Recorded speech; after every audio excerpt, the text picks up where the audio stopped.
ફરી એકવાર તમામ વિદ્યાર્થી મિત્રોનું સ્વાગત અલ્ટ્રાવિઝન એકેડમી દ્વારા સંચાલિત ઈ-લર્નિંગ પ્રોગ્રામના વિડિયો લેક્ચરના સેશનમાં ધોરણ 12 કોમર્સ અને 12 આર્ટ્સના વિદ્યાર્થીઓ માટે ઇકોનોમિક્સ વિષયમાં ચેપ્ટર નંબર 4 આપણે શરૂ કરેલું છે બેન્કિંગ અને નાણાકીય નીતિ એનો આજે 16મો ભાગ બરાબર પાઠ 16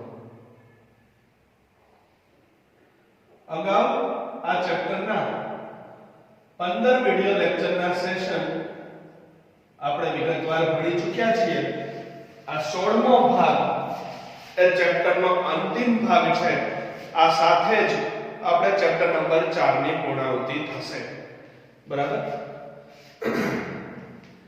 હવે આ ચેપ્ટરમાં બેન્કિંગ વિશે સમજ્યા નાણાકીય નીતિ વિશે સમજ્યા નાણાકીય નીતિના પરિમાણાત્મક સાધનો અને નાણાકીય નીતિના ગુણાત્મક સાધનોનો પણ વિગતવાર અભ્યાસ કર્યો બેંકના જુદા જુદા ખાતાઓ અને થાપણોના જુદા જુદા પ્રકારો વિશે પણ પરિચય મેળવ્યો છે હવે ખાલી એક તફાવત અને બે ત્રણ શોર્ટ ફોર્મ ફૂલ ફોર્મ સંક્ષિપ્ત રૂપોના પૂર્ણ રૂપો એટલો વિભાગ આ ચેપ્ટરનો બાકી છે 16મો ભાગ એમાં આપણે એક જ તફાવતનો અભ્યાસ કરીશું ખૂબ જ અગત્યનો અને મહત્વનો તફાવત વેપારી બેંક અને મધ્યસ્થ બેંક વચ્ચેના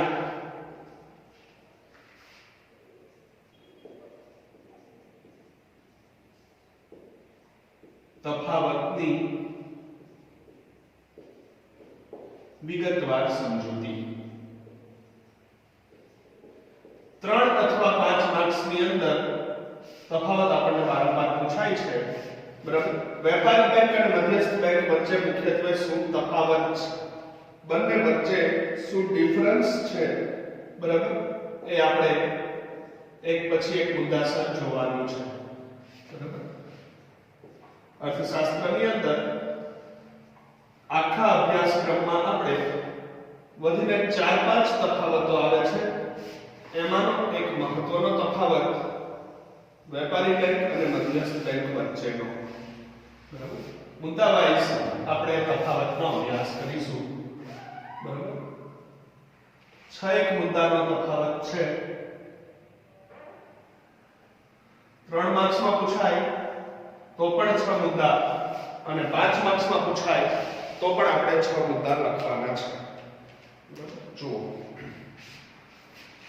વેપારી બેંક અને મધ્યસ્થ બેંક વચ્ચેનો તફાવત 3 or 5 માર્ક્સમાં 3 અથવા 5 માર્ક્સની અંદર ખૂબ જ અગત્યનો પ્રશ્ન પહેલો મુદ્દો આવશે થાપણો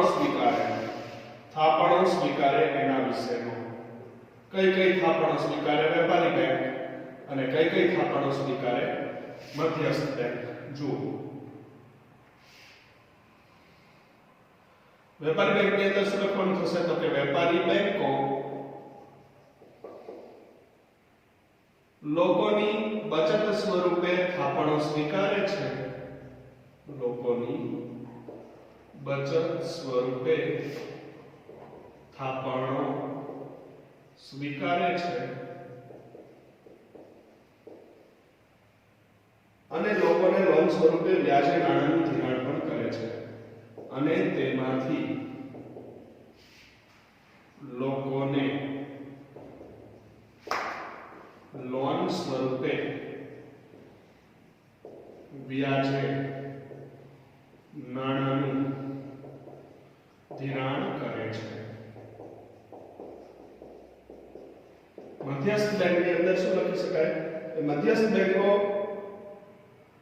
વ્યાપારિક ધોરણે એટલે કે મધ્યસ્થ બેંક વ્યાપારિક ધોરણે એટલે કે વેપારી બેંકોની જેમ નફો કમાવવાના હેતુથી વેપારિક ધોરણે થાપણો સ્વીકારવાનું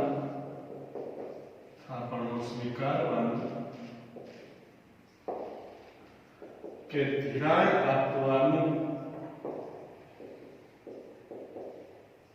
કાર્ય કરતી નથી સૌથી પહેલા તફાવતનો મુદ્દો આવશે થાપણો વિશેનો, થાપણોનો સ્વીકાર અથવા થાપણો સ્વીકારે. બરાબર, જ્યારે પણ કોઈ પણ બાબત અંગેનો તફાવત પૂછાય તમને, એસપી હોય કે ઇકોનોમિક્સ વિષય હોય કે બીએ ની અંદર હોય, તફાવત આ રીતે પેજના બે સરખા ભાગ પાડી અને બે ભાગમાં સામસામે લખવાનો છે. બરાબર, તો પહેલો મુદ્દો વેપારી બેંક અને મધ્યસ્થ બેંક વચ્ચેના તફાવતનો, તો થાપણોના સ્વીકાર વિશેનો. તો વેપારી બેંકો લોકોની બચત સ્વરૂપે રહેલી થાપણોને સ્વીકારવાનું કાર્ય કરે છે. વેપારી બેંકના મુખ્ય કાર્યોમાં આપણે ભણી ગયા કે લોકોની આવકમાંથી તેમનો ખર્ચ બાદ કર્યા પછી ઘરમાં રોકડ રકમ સ્વરૂપે પ્રજા પાસે, જાહેર જનતા પાસે, લોકો પાસે જે થાપણો પડી છે, જે રોકડ રકમ પડી છે, એને ભેગી કરવાનું, એને સ્વીકારવાનું કાર્ય વેપારી બેંકો કરે છે. અને એ ભેગી થયેલી થાપણોમાંથી, એ એકત્ર થયેલી થાપણોમાંથી, એ સ્વીકારેલી થાપણોમાંથી જરૂરિયાતમંદોને, એટલે કે જેને જરૂરિયાત છે એવા ક્ષેત્રને અથવા એવા લોકોને એ થાપણોમાંથી લોન સ્વરૂપે નાણાં ઉછીના આપે છે, લોન સ્વરૂપે નાણાંનું ધિરાણ કરે છે અને એમાંથી વ્યાજ વસૂલ કરે છે વેપારી બેંકો. જ્યારે મધ્યસ્થ બેંક આવી કોઈ થાપણો સ્વીકારવાનું કે લોન આપવાનું કાર્ય કરતી નથી. કારણ કે મધ્યસ્થ બેંક એ સર્વોચ્ચ બેંક છે દેશની, એપેક્સ બેંક છે. એ ક્યારેય લોકોની, સામાન્ય જનતાની, જાહેર જનતાની કે સામાન્ય પ્રજાની થાપણો સ્વીકારવાનું કે એમાંથી વેપારિક ધોરણે નફો કમાવા માટે ક્યારેય ધિરાણ આપવાનું કે લોન આપવાનું કાર્ય મધ્યસ્થ બેંક કરતી નથી, જ્યારે વેપારી બેંક આ કાર્ય કરે છે. બરાબર, નફાનો હેતુ, બીજો મુદ્દો. બરાબર, તફાવતની અંદર બીજો પોઈન્ટ નફાનો હેતુ અથવા નફાનો ઉદ્દેશ. તો આપણને ખબર છે વેપારી બેંકનો તો મુખ્ય ઉદ્દેશ જ નફાનો છે. જુઓ, વેપારી બેંકોની પ્રવૃત્તિઓનો મુખ્ય ઉદ્દેશ નફો કમાવવાનો હોય છે. વેપારી બેંકોની પ્રવૃત્તિઓનો મુખ્ય ઉદ્દેશ નફો કમાવવાનો હોય છે.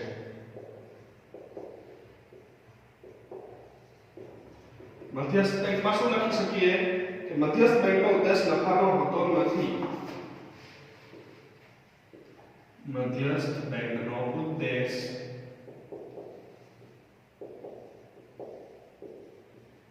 નફાનો હોતો નથી.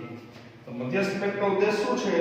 દેશમાં આર્થિક સ્થિરતા જાળવવાનો અને દેશના આર્થિક વિકાસમાં સહાયક બનવાનો ઉદ્દેશ હોય છે.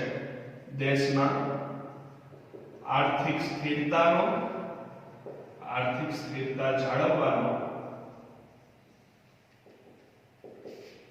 અને આર્થિક વિકાસનો ઉદ્દેશ હોય છે.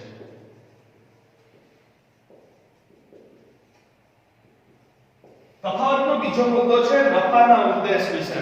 બરાબર, તો વેપારી બેંકની વ્યાખ્યામાં જ આપણે ભણી ગયા કે વેપારી બેંકો દ્વારા કરવામાં આવતી તમામ પ્રવૃત્તિઓનો મુખ્ય ઉદ્દેશ છેલ્લે તો નફા કમાવવાનો જ હોય છે, નફા રૂપી આવક મેળવવાનો જ હોય છે.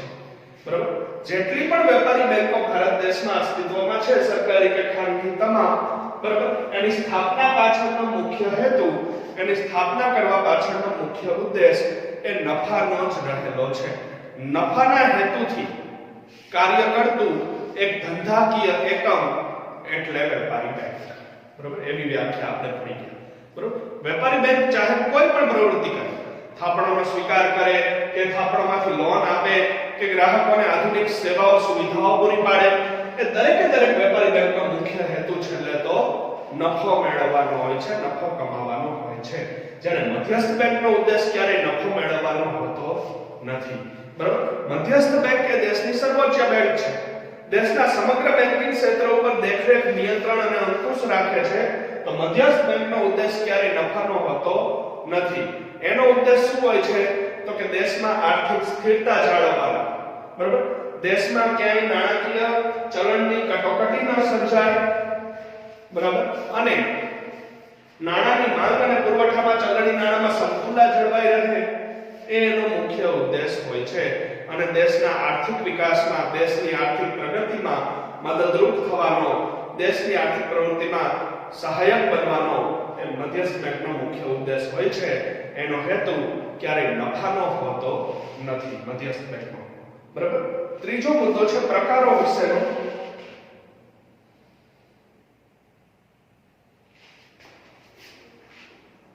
પ્રકાર. વેપારી બેંકોમાં શું લખી શકીએ કે વેપારી બેંકોને લોકો માટેની બેંકો છે, જ્યારે મધ્યસ્થ બેંક એ સરકારની બેંક અને બેંકોની બેંક છે. વેપારી બેંક એ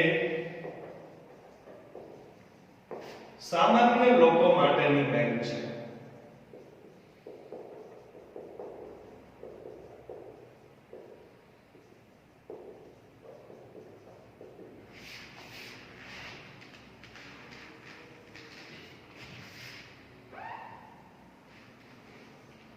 જ્યારે મધ્યસ્થ બેંક એ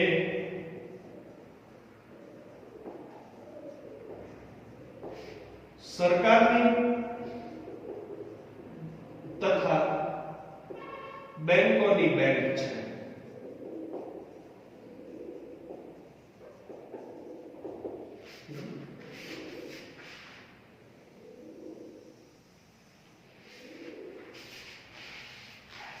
પ્રકાર વિશે શું કીધું કે વેપારી બેંકો એ સામાન્ય લોકો માટેની બેંક છે. બરાબર. વેપારી બેંક જાહેર જનતા માટેની બેંક છે. સામાન્ય પ્રજા, જાહેર જનતા, સામાન્ય લોકો એ પોતાના બેંકિંગ વ્યવહારો વેપારી બેંકમાં જઈને કરી શકે છે. એટલે કોઈ પણ વેપારી બેંક એ લોકો માટેની બેંક છે, પ્રજા માટેની બેંક છે, જાહેર જનતા માટેની બેંક છે. જ્યારે મધ્યસ્થ બેંક સામાન્ય લોકો માટે નથી. મધ્યસ્થ બેંક એ દેશની સર્વોચ્ચ બેંક છે. આખા બેન્કિંગ ક્ષેત્રની સર્વોચ્ચ બેંક છે, ઉપરી બેંક છે. એટલે મધ્યસ્થ બેંક કાં તો સરકારની બેંક છે અને સાથે સાથે તમામ બેંકોની પણ ઉપરી બેંક છે. બરાબર. એટલે જાહેર જનતા કે સામાન્ય લોકો કે પ્રજા એમાં વ્યવહારો કરી શકતી નથી, કારણ કે મધ્યસ્થ બેંક એ તો રાજ્ય અને કેન્દ્ર સરકારોની માટેની બેંક છે અને સાથે સાથે તમામ બેંકોની પણ ઉપરી બેંક છે, જાહેર જનતા કે લોકો માટે નથી. બરાબર. ચોથો મુદ્દો માલિકી વિશે. માલિકી કોની? તો કે વેપારી બેંકો રાષ્ટ્રીયકૃત અને ખાનગી એમ બંને પ્રકારની માલિકીની હોય છે. વેપારી બેંકો રાષ્ટ્રીયકૃત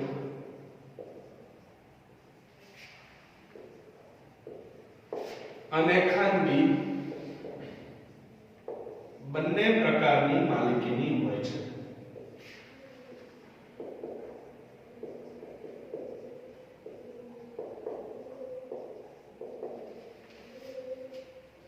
જ્યારે મધ્યસ્થ બેંક એ કેન્દ્ર સરકારની જ માલિકીની હોય છે.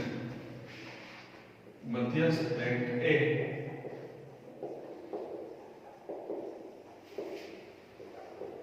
કેન્દ્ર સરકારની માલિકીની જ હોય છે.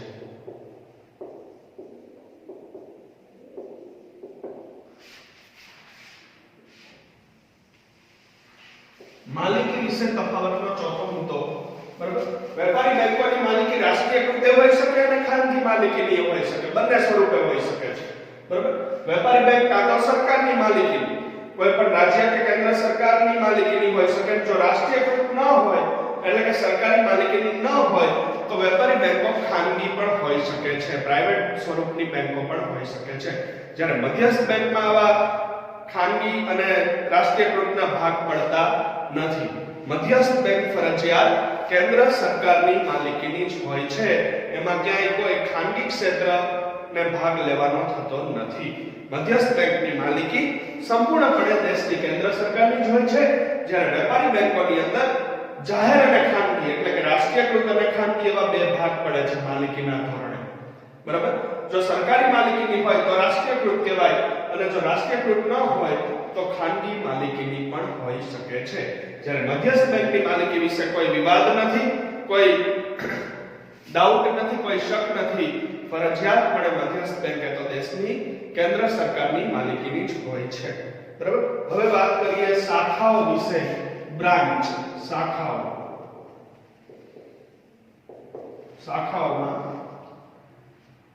વેપારી બેંકોની વિદેશમાં શાખાઓ હોઈ શકે છે.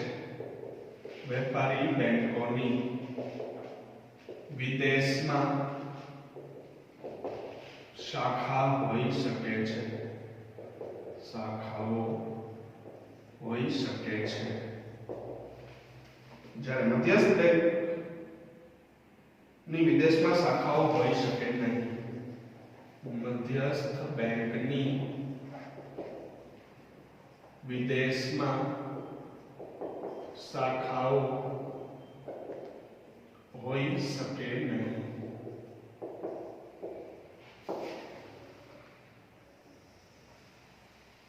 વેપારી બેંક કારણ કે ખાનગી માલિકીની હોવાથી એ રાષ્ટ્રીયકૃત હોય અથવા તો રાષ્ટ્રીયકૃત ન હોય તો ખાનગી માલિકીની હોઈ શકે. બરોબર? એટલે ભારત સિવાય બહારના દેશોમાં પણ એટલે કે વિદેશોમાં પણ એની બ્રાન્ચો એની શાખાઓ હોઈ શકે છે. બરોબર? ભલે એની મુખ્ય ઓફિસ કે હેડ ઓફિસ ભારતમાં હોય. બરોબર? પણ ભારત સિવાય ભારતની સીમાઓ અને સરહદોની બહાર પણ વિદેશમાં પણ બહારના બીજા દેશોમાં પણ વેપારી બેંકની શાખાઓ હોઈ શકે છે. જ્યારે મધ્યસ્થ બેંકનું કાર્યક્ષેત્ર માત્ર દેશ પૂરતું જ મર્યાદિત છે. મધ્યસ્થ બેંક એટલે માત્ર ભારત દેશની મધ્યસ્થ બેંક, એની વિદેશોમાં શાખાઓ હોઈ શકે નહીં. મધ્યસ્થ બેંકની ભારતની સીમાઓ કે સરહદોની બહાર કોઈ શાખાઓ ન હોઈ શકે, એની કોઈ શાખા અન્ય દેશોમાં ન હોઈ શકે મધ્યસ્થ બેંકની. જ્યારે વેપારી બેંકની ભારત સિવાય વિદેશોમાં પણ શાખાઓ હોઈ શકે છે. બરાબર? પોઈન્ટ નંબર 6 નાણાંનો પુરવઠો.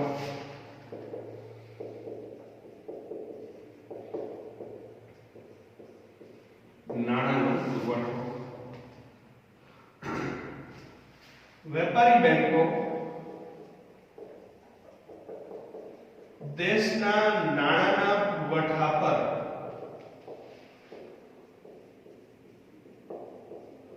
અંકુશ ધરાવતી નથી અને તે ચલણી નોટો છાપી શકતી નથી.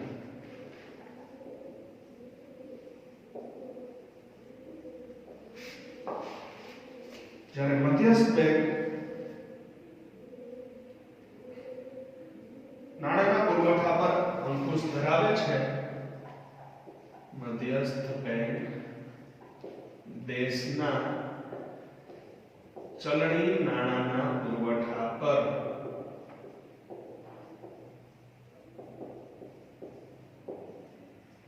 અંકુશ ધરાવે છે અને ચલણી નોટો છાપવાનો ઇજારો પણ ધરાવે છે.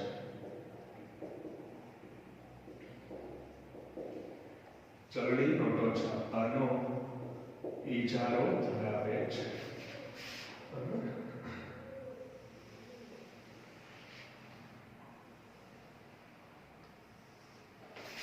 છેલ્લો અને સાતમો મુદ્દો આદેશ.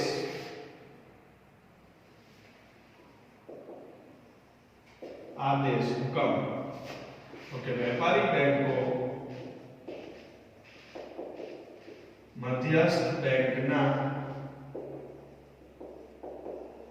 આદેશ અને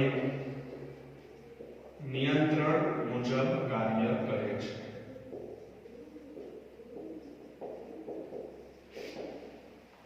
જ્યારે મધ્યસ્થ બેંક એ દેશની સર્વોચ્ચ બેંક છે,